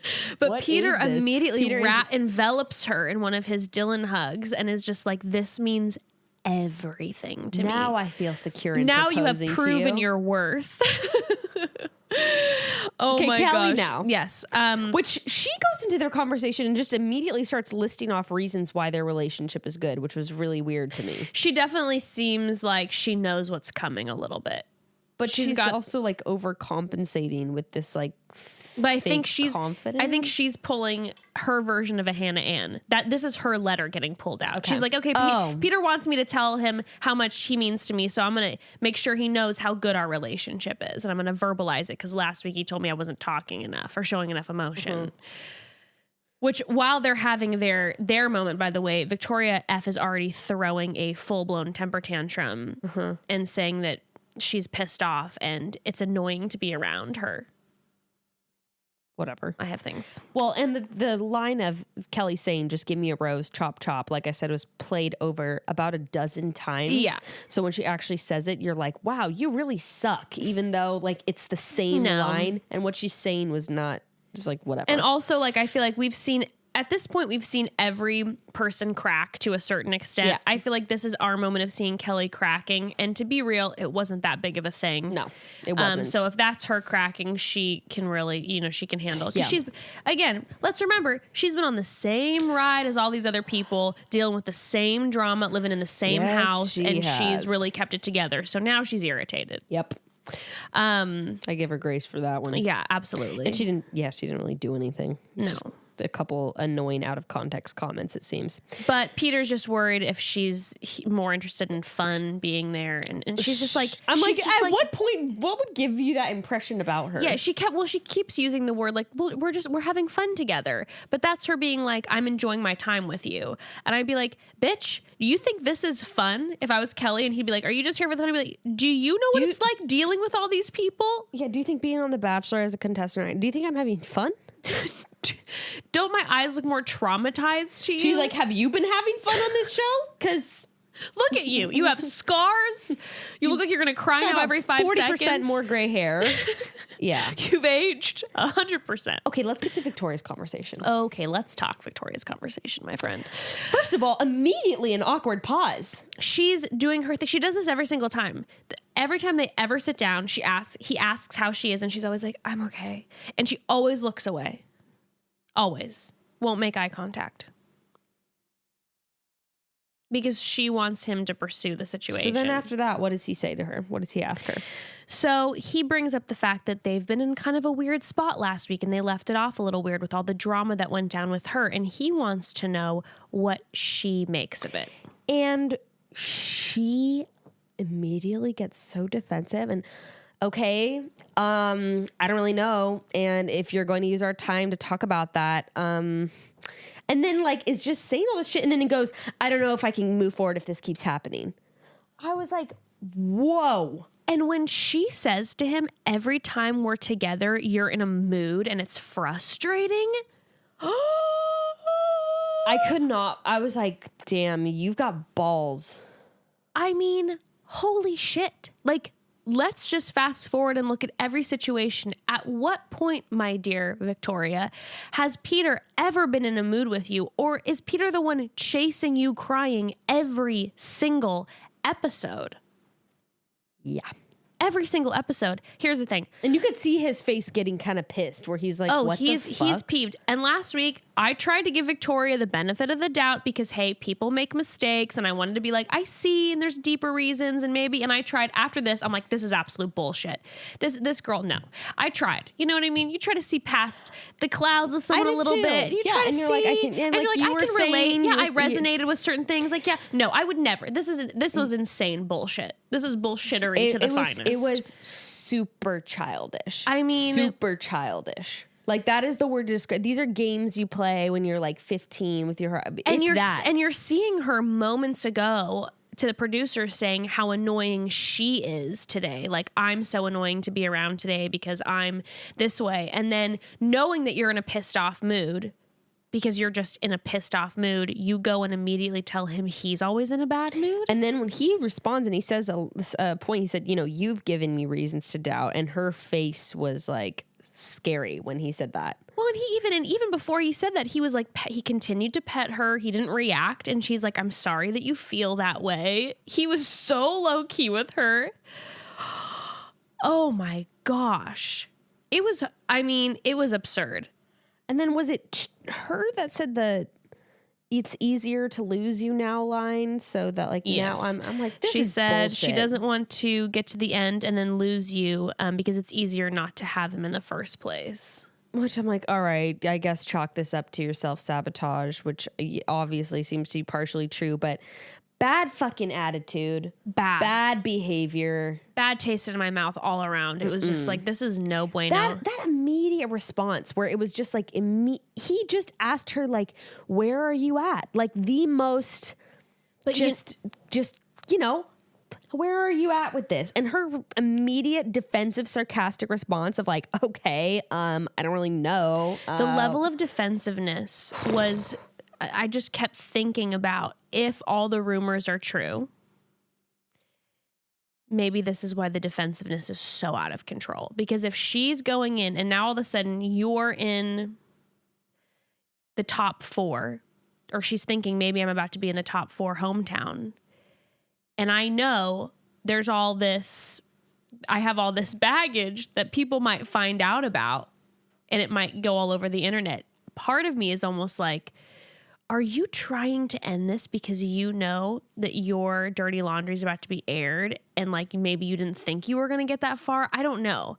Because it's like her throwing these like massive temper tantrums and how defensive she is just is so reminiscent of someone who's guilty. I think it's also just her though. Like, yeah. I think if she's ever getting, I don't know. I don't really know. Because there's so many layers with her. Because it's like she's so like childish and then so like snippy with him and then like, no, don't let me go. Like, it's just, I mean, this has been since day one.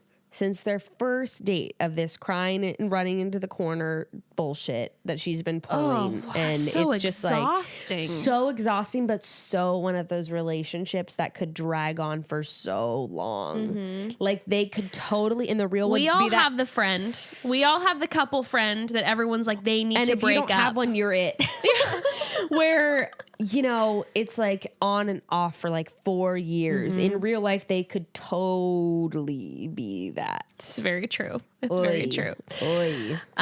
So when they're having, the 3 girls are back together and Victoria tells Kelly that Kelly and Peter's connection is so easy and fluent. And Kelly looks like she's trying not to correct her. It was one of my most favorite moments. Yeah, except Kelly at one point said, what was the word she used? Oh, I must have missed it. Kelly in the beginning said, things are dwindling down. Which isn't a word. She took winding and dwindling and combined them. She said things are dwindling down. I do like that combo. I mean, you know what she's trying to... Dwindling. You know what she's trying to say, but like... Okay, attorney. Oh my God. Well, then Peter comes in and says that that'll be it for the day. He doesn't need dinner. Need a dinner. He is always very decisive. He cuts things when he's ready. My goodness. Took a note from Colton. I felt like Colton did that all the time. And totally. Now he has the rose in his hand and he says, I need to talk to Victoria F. And I'm confused why they immediately think he's sending her home because he's walking away with a rose. I'm like, why are they like, oh, Victoria? And then Kelly's saying, I'm so glad he's sending Victoria home. He's being a big boy. I'm like, oh, Peter's not going to like that comment when he rewatches it. But I didn't understand why they thought that they were getting rid of her. That was definitely not my first thought. I was like, oh, he's giving her a rose. Granted, we're seeing all the behind the scenes, but he held the rose and walked away with her. That was just like and then she grabbed his arm and was like, I don't want to go home when he was walking with her after like the whole scene. And then he said to her, you know, when he gave her the rose, he said, I don't mind a little crazy. And I'm like, boy, this isn't a little crazy. This is a lot of crazy. And it ain't going to be so fun when your dick's not hard for her. That's the thing. That's the thing. And the fact is when she right away is just like, we're a little crazy together. Like, you're like, oh, God.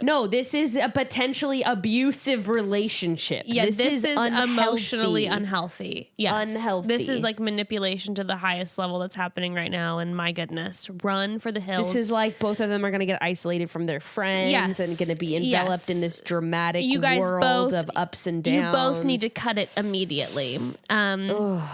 Well, so we know she's going. We're going to see her in hometowns, and her hometowns look very dramatic. Doesn't even look like he maybe even meets her family.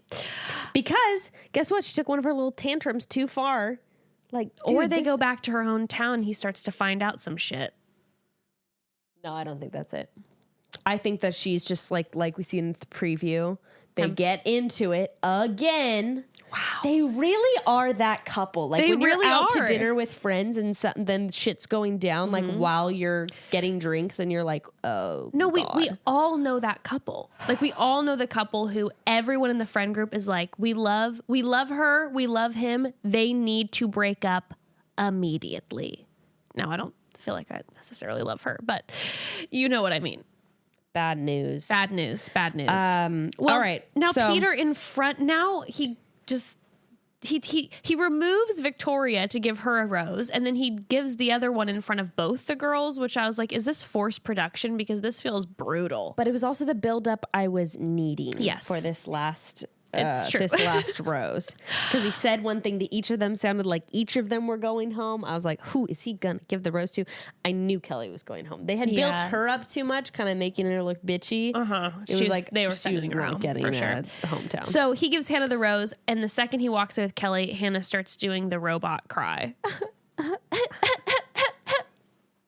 It reminded me of when Tom Hanks cries in movies. Check out Tom Hanks crying. Put them side by side. Which the way you're doing those, kind of like an anime girl, like, oh, you know.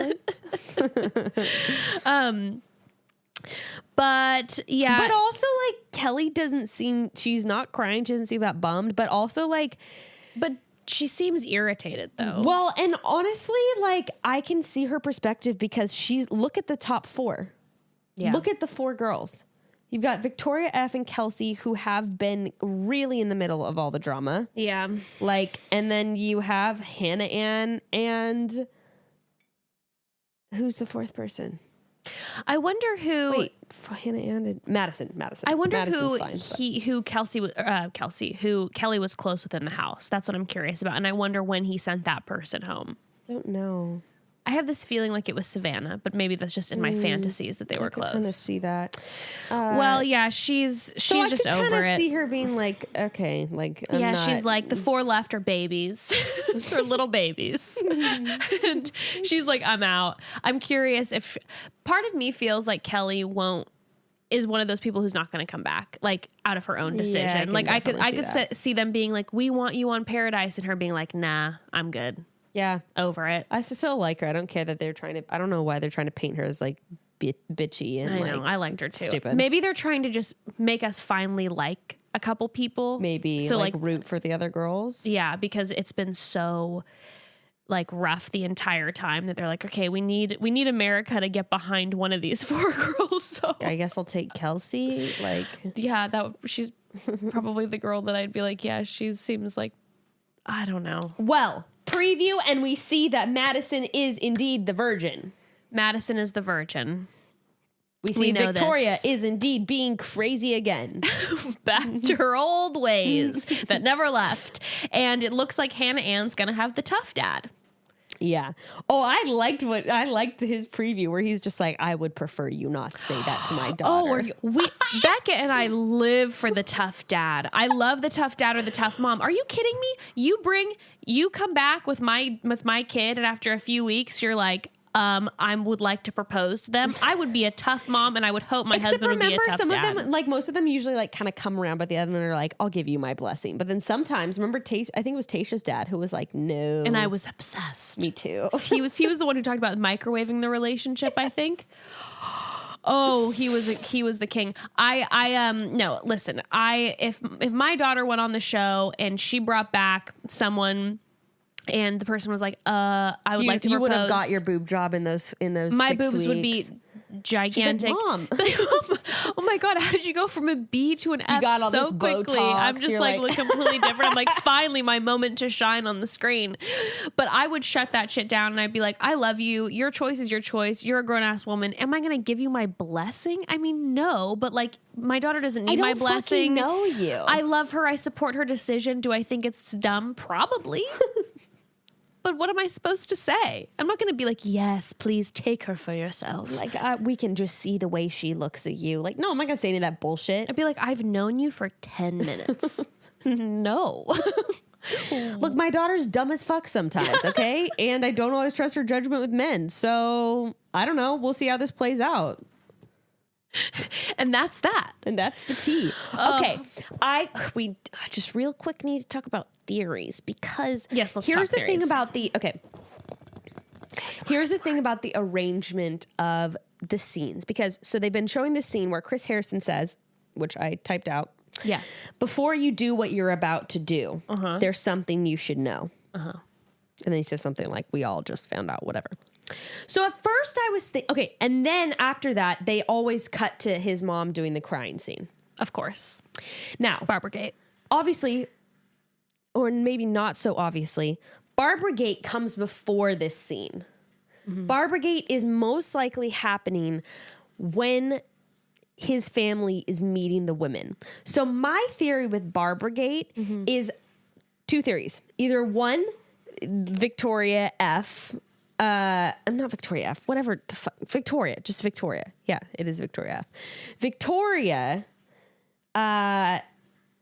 like they have their weird split up thing in hometowns and they sort of part ways, or I don't know. There's some drama with Victoria. Either way, he doesn't bring her home, or they have some drama and she leaves or something surrounding Victoria, just like, you know, with their bullshit though. Nothing with like her background or anything.